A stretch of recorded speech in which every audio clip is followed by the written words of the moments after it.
Merci de nous rejoindre sur la DTV pour ce journal. Voici les titres de l'actualité. Le Sénégal confirme son taux de croissance. Une progression de 6,5% est notée en 2 ans. Ce vendredi marque le 2e anniversaire du plan Sénégal émergent. Le ministre de la Justice apporte des précisions sur la volonté des magistrats de se détacher de l'exécutif. D'après Maître Sidiki Kaba, qui se base sur la Constitution, seul le chef de l'État est habilité à diriger le Conseil supérieur de magistrature. Rufisque prépare activement la tenue du Conseil interministériel prévu ce 19 juillet. Les derniers réglages sont en cours sur place et les habitants listent leurs revendications. L'on souhaite que le gouvernement se penche sur les difficultés de la localité pour une amélioration des conditions de vie. La France, de nouveau la cible des terroristes, ce 14 juillet, au moment de la commémoration de son indépendance. La ville de Nice a été frappée de plein fouet. À Dakar, l'ambassadeur de la France livre ses impressions. Le Sénégal a présenté ses condoléances par la voix du ministre de la Justice, Maître Sidiki Kaba. Voici pour le sommaire, tout de suite le développement.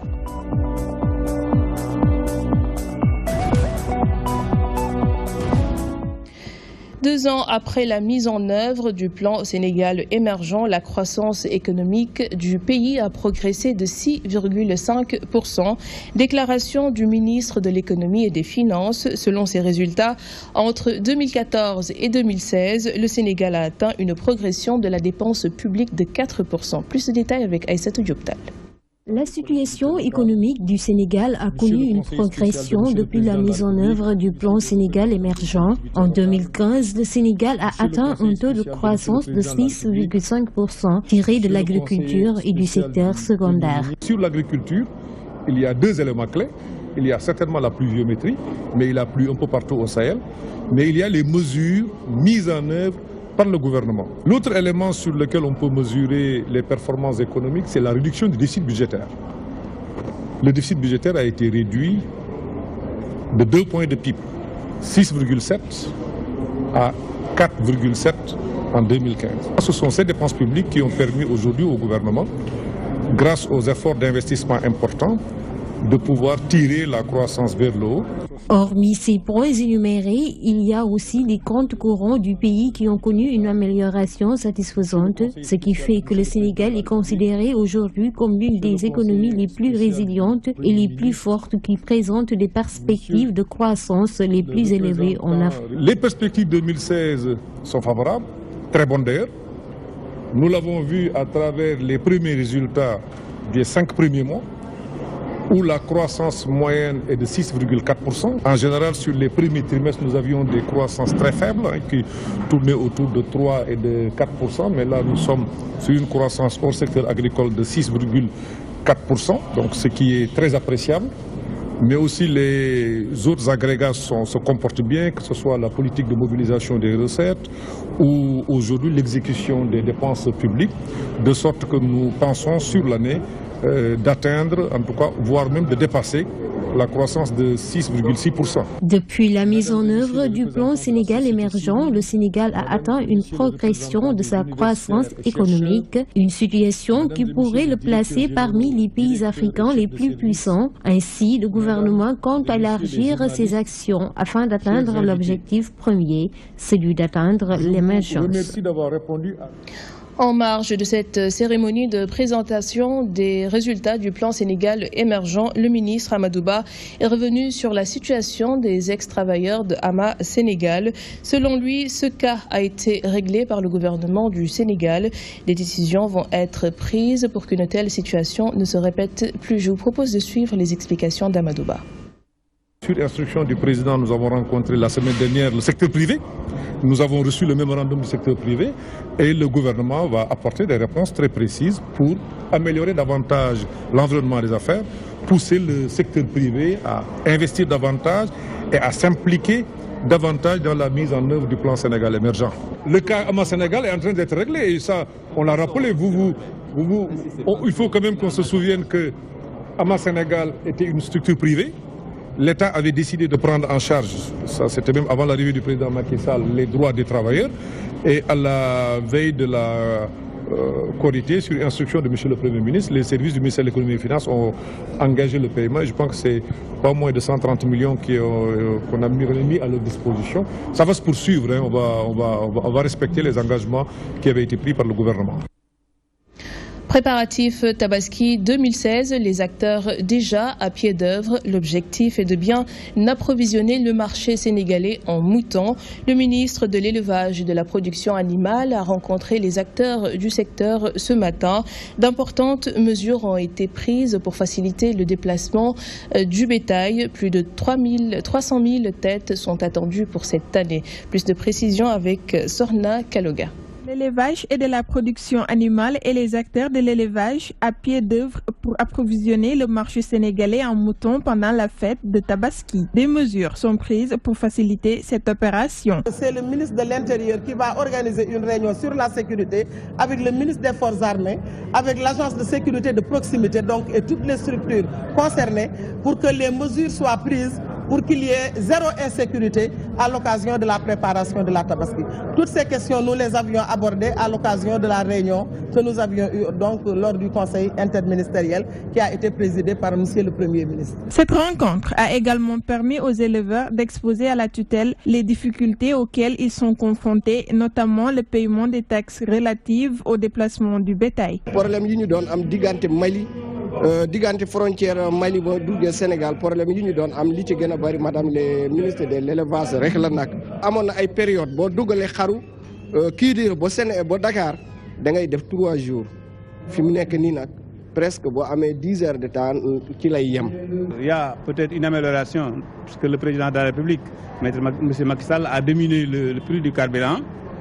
Nous, on va faire avec, mais on demande aussi les éleveurs de diminuer le prix des moutons à leur place. Parce que nous, on peut faire quelque chose, mais eux, ils doivent aussi faire quelque chose. Au regard de ces difficultés soulevées par ces acteurs, la tutelle rassure que toutes les dispositions nécessaires seront prises pour assurer un bon approvisionnement du marché en moutons. Autre actualité d'après le programme pilote sur l'Open Contracting Data lancé par article 19 IVOS Sénégal.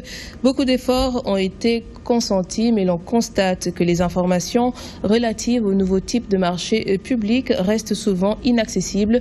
Dans le secteur minier, c'est le manque d'informations en matière de contrats publics qui prévaut.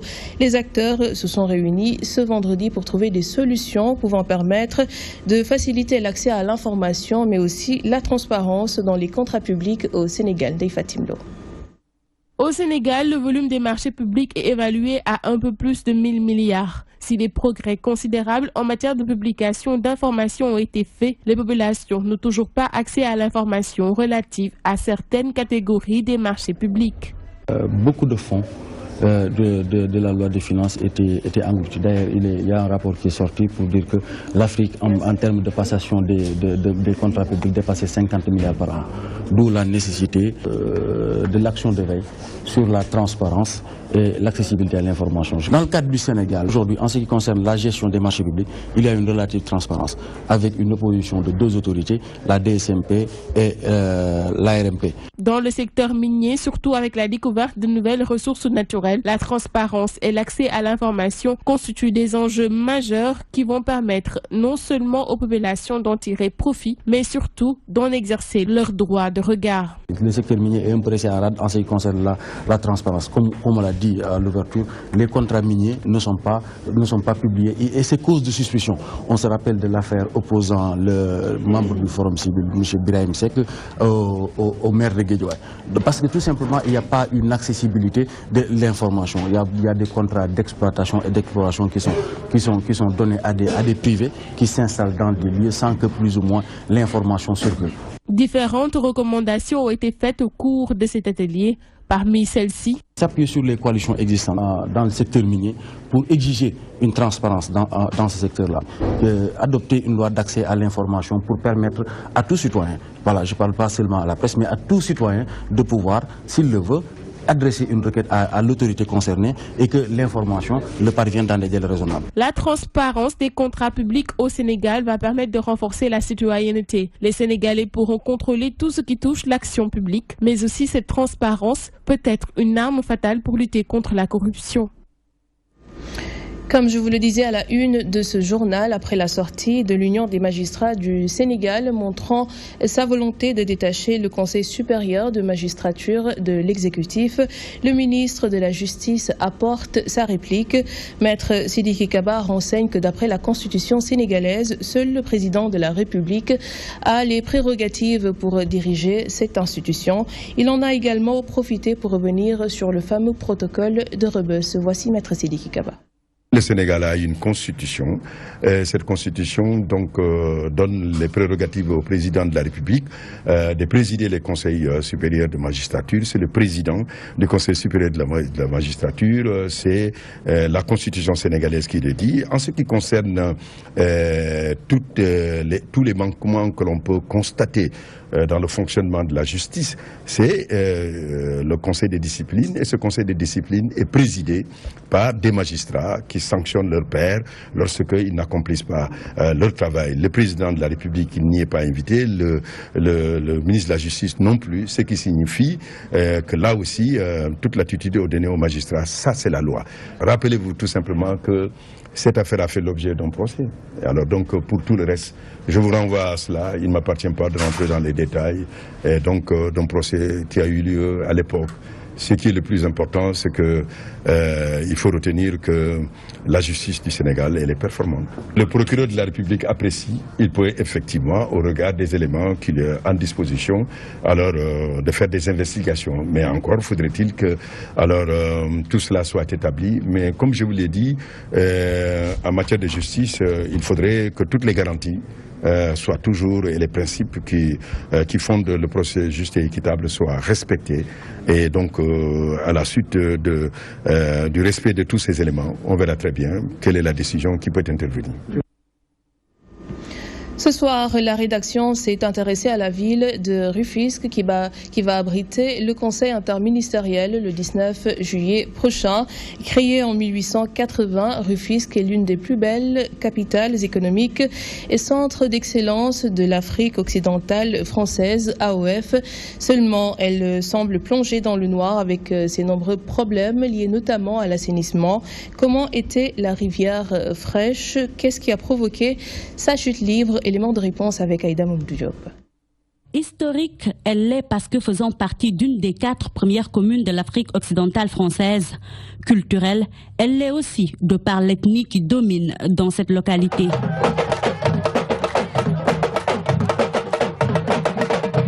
Rufisque ou la rive fraîche, son nom d'antan, reste donc une ville de culture et d'histoire, tout comme Dakar, Gorée et Saint-Louis. La ville a été érigée en commune de plein exercice par la France en 1880, alors que le Sénégal était une colonie française. Ses habitants avaient alors la nationalité française. Cette localité constitue aujourd'hui la porte sud de l'agglomération de Dakar, le passage obligé pour entrer dans la capitale ou en sortir côté sud. En effet, la presqu'île de Dakar abreuve la petite côte via une ville chargée d'histoire. Rufisque, ville chargée d'histoire donc, est aujourd'hui confrontée à une insalubrité chronique qui a fini de la défigurer. Les morceaux d'ordures se la disputent avec les eaux stagnantes des canaux à ciel ouvert qui traversent la vieille ville. Les mouches et les moustiques y ont fait leur nid. Les odeurs pestilentielles qui s'en dégagent agressent les narines. Un cocktail explosif donc. Que dire de l'érosion côtière qui menace les habitations jusqu'au cimetière? Rufisque, laissé à elle, c'est aussi des travaux inachevés, entamés depuis presque 5 ans. Rufisque, patrimoine national, de par l'architecture des vieilles bâtisses qui menacent ruine, mérite qu'on s'y attarde. Malheureusement, les populations semblent être laissées à leur sort puisque les différentes autorités municipales qui se sont succédées à la mairie n'ont jamais pu apporter une solution définitive à ce problème.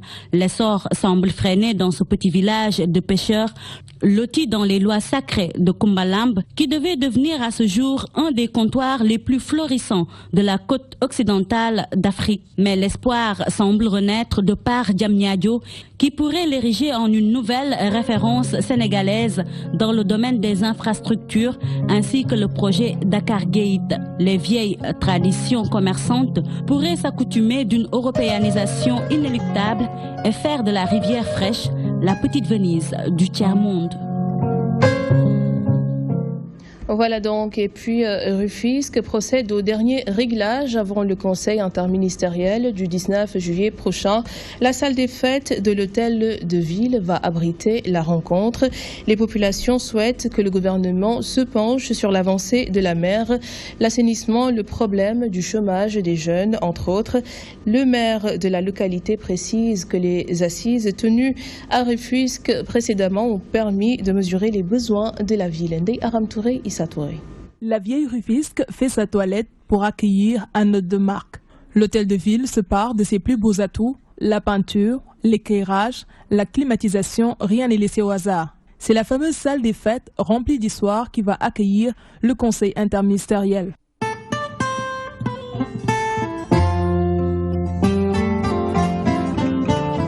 Le président de la République ne sera pas en terrain inconnu. Le premier magistrat de la ville confie que le chef de l'État mesure déjà les maux dont souffre Rufisque. Il a fait un passage ici à Rufisque et il a tenu un discours pour signifier à tout le monde que les trois principaux problèmes de Rufisque, c'est l'avancée de la mer, c'est les canaux à ciel ouvert et c'est le manque de travail des enfants. Il faut changer les comportements pour pouvoir arriver justement à gérer correctement, n'est-ce pas, une ville comme Rufisque. L'avancée de la mer, l'assainissement, le chômage des jeunes, ces principales difficultés résument les préoccupations des habitants sur place. Il y a un projet qu'on peut considérer comme étant un projet d'urgence, qui est ce canal que vous venez de voir tout à l'heure, parce que le projet a duré plus de... On est à la 4e année, donc vous voyez la population est en train vraiment de souffrir par rapport à la durée de ces travaux. Donc nous sollicitons au président, en venant, d'insister surtout, d'accélérer la cadence comme ils ont l'habitude de le dire. Ils prennent les décisions majeures. Et les décisions majeures, c'est de terminer ces travaux et de mettre un réseau d'assainissement pour les populations de Rufisque-Est, au moins pour que ça impacte, pour que le projet puisse impacter positivement, ne serait-ce qu'une chose, sur l'assainissement. Les assises de Rufisque définissent clairement les besoins de la ville et proposent des solutions. Le document sera soumis au chef de l'État. Nous avons listé tous les problèmes et les urgences d'abord et ensuite les problèmes qui peuvent atteindre à moyen et long terme. Nous avons un livret de près de 100 pages que nous allons remettre à M. le Président de la République. Et nous avons aussi une autre plaquette qui ne parle que d'un projet qui vient s'ajouter à ce programme de développement urbain durable. Le conseil interministériel est prévu ce 19 juillet. Rufisque place beaucoup d'espoir dans ce rendez-vous de haute facture. Les populations veulent une ville qui s'inscrit dans la rampe de l'émergence. La ville de Pikine commence aussi à changer de visage. Les travaux de désengorgement des grandes artères de la localité se poursuivent. Les populations comptent profiter de la tenue du Conseil des ministres décentralisé en banlieue pour faire part de leur doléances aux autorités étatiques. Elles espèrent l'amélioration de leurs conditions de vie et d'existence. Un reportage signé Abdoulaye Wanyanga, Ibrahim Otogola. Les préparatifs pour la tenue du Conseil des ministres décentralisé en banlieue se poursuivent à Pikine. La mairie est en pleine réhabilitation. Une opération de désengorgement des grandes artères a été effectuée par les autorités municipales. Elles ont d'ailleurs déguerpi tous les tabliers qui se trouvaient aux alentours de la Maison Rose. Les travaux rentrent dans le cadre d'un programme que nous avions déjà établi et qui commençait à être déroulé. Mais vu vraiment cette imminence, nous sommes en train d'accélérer beaucoup de travaux, aussi bien au niveau de l'hôtel de ville qu'au niveau de certaines artères. Ce conseil des ministres décentralisé sera une occasion pour les populations de la banlieue d'exposer leurs principales doléances. Les acteurs du marché central aux poissons veulent que leurs préoccupations soient prises en compte. Tout le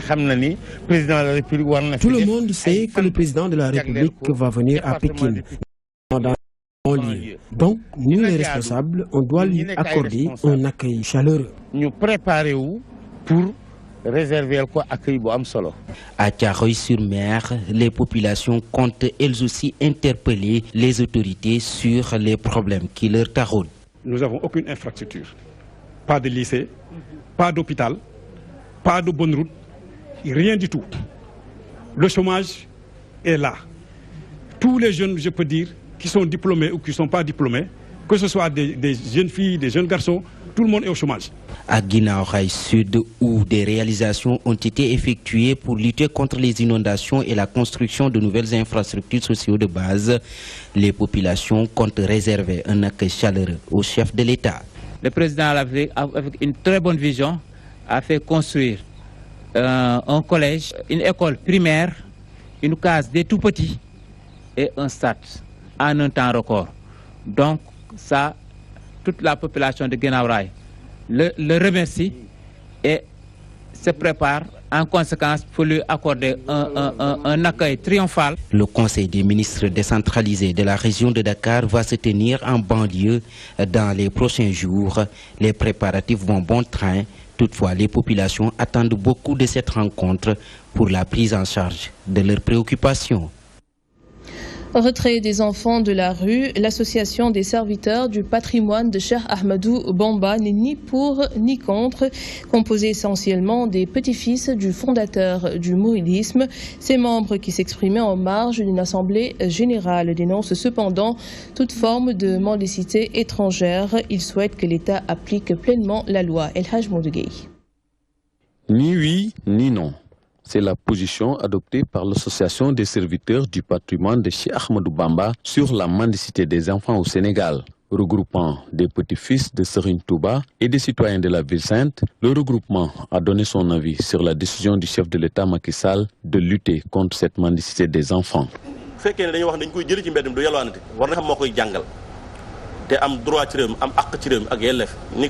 Il faut faire la part des choses.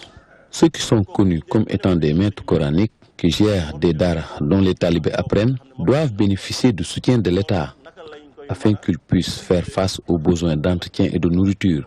Nous sommes contre toute forme de mendicité venant de l'étranger. Ceux qui viennent de la sous-région et passent tout leur temps dans la rue, sans étudier, doivent être pourchassés jusqu'à leur dernier retranchement. Sur ce point, nous sommes en phase avec le chef de l'État Macky Sall.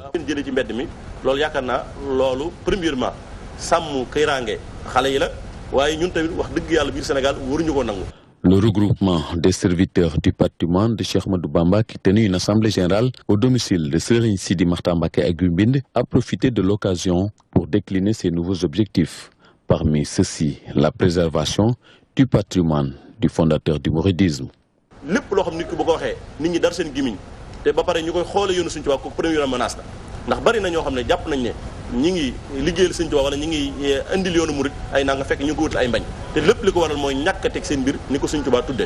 Magnifiant l'attitude des khalifes généraux qui prônent l'unité des tarikhas, un cadre de réflexion entre les différentes confréries figure en bonne place parmi les objectifs prioritaires du regroupement des serviteurs du patrimoine de Cheikh Ahmadou Bamba Khadim Rassoul. Hors de nos frontières, la France est de nouveau frappée par les attentats. Selon le dernier bilan du ministère français de l'Intérieur, au moins 84 personnes ont été tuées ce jeudi dans l'attentat de Nice et une cinquantaine d'autres sont entre la vie et la mort. De nombreux étrangers figurent parmi les victimes. Plus de détails avec Aïda Mamoudou Diop.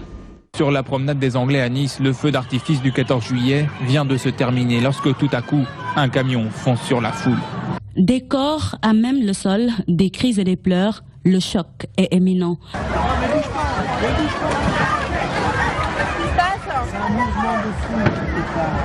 La France, encore frappée en son cœur par les djihadistes, lequel des groupes terroristes, aucune revendication pour le moment. Ce 15 juillet 2016, les Niçois se sont réveillés sous le choc. La veille, un camion a foncé dans la foule sur la promenade des Anglais à Nice pendant le feu d'artifice de la fête nationale, faisant au moins 84 morts, dont 10 enfants, 202 blessés et 52 personnes dans un état d'urgence absolu, selon le procureur. Le président Hollande a parlé d'une attaque dont le caractère terroriste ne peut être nié. Le chauffeur du camion de 19 tonnes a été abattu par la police. Au moment où il a été abattu par les policiers, il avait fait feu plusieurs fois, a souligné les responsables de la ville. Une cinquantaine d'enfants ont été hospitalisés à la Fondation Lanval. Le terroriste a été formellement identifié. Cet homme est bien le propriétaire des papiers d'identité retrouvés dans le camion, ceux d'un franco-tunisien de 31 ans domicilié À Nice, ce matin, le président François Hollande et son premier ministre se sont rendus à Nice. Je t'appelle, papa, t'inquiète pas pour moi, t'inquiète pas. Après les attentats perpétrés ce 14 juillet à Nice, nos reporters sont allés à la rencontre de l'ambassadeur de la France au Sénégal et de maître Sidiki Kaba, peiné et profondément attristé. L'ambassadeur a qualifié cet acte d'animosité et d'incompréhension. Toutefois, il appelle les Français au combat et à l'entraide. Le ministre sénégalais de la Justice, quant à lui, a présenté les condoléances du peuple sénégalais à la France. Ababakar Sadir Top.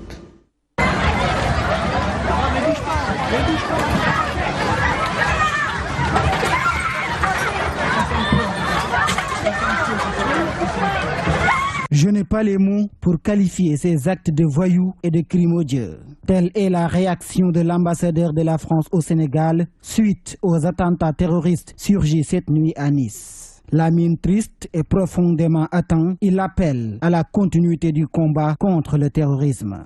Je crois que chacun sur la planète ne peut qu'être bouleversé, choqué par cette barbarie inhumaine, ce crime odieux. 84 morts, des femmes, des enfants, des hommes qui célébraient la fête nationale à Nice. Ce ne peut être que l'incompréhension face à ce genre d'action criminelle menée par des voyous. Alors, que faire? Il faut poursuivre le combat pour la vie d'abord, continuer. C'est, je crois, le meilleur message qu'on peut adresser à ces criminels.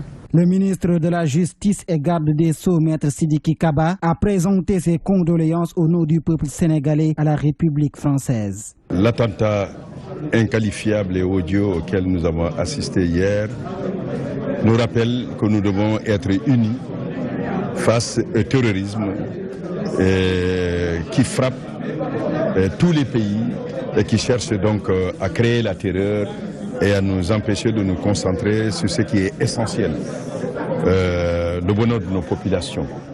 Je voudrais donc rassurer la solidarité du peuple sénégalais avec le peuple français et exprimer aussi la compassion du président de la République, Macky Sall. On ne peut pas dire qui est en face parce qu'ils avancent masqués.